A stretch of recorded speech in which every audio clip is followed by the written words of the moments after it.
Hello, আসসালামু আলাইকুম and Eid মোবারক সবাইকে। আশা করি সবাই অনেক অনেক ভালো আছেন। আজ আপনাদের সাথে শেয়ার করব খুবই স্পেশাল সেমাইয়ের জর্দা রেসিপি। আশা করি ভালো লাগবে। প্রথমে একটি প্যানে আমি দিয়ে দিচ্ছি 2 টেবিল চামচ পরিমাণ ঘি। এরপর দিয়ে দিচ্ছি 4টা এলাচ এবং 2 টুকরো দারচিনি। গোটা গরম মশলা দেওয়ার পর দিয়ে দিচ্ছি সেমাই। আমি এখানে পাকিস্তানি লম্বা সেমাইটা দিয়েছি। দেখতেই পাচ্ছেন আমি হাতে সেমাইটা ভেঙে নিয়েছি।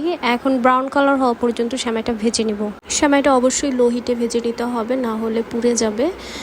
এখন দিয়ে দিচ্ছি হাফ কাপ পরিমাণ চিনি। আপনাদের টেস্ট অনুযায়ী বাড়িয়ে কমিয়ে নিতে পারেন।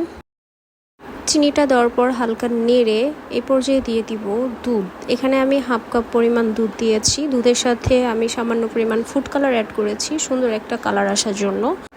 নেড়ে তারপরে দিয়ে দিচ্ছি কিশমিশ, আপনারা চাইলে বাদাম কুচি দিতে পারেন।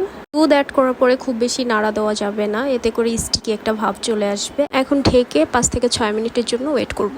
5 থেকে 6 মিনিট পর দেখতেই পাচ্ছেন দুধটা টেনে নিয়েছে। এই পর্যায়ে ভালো করে নেড়ে দিতে হবে।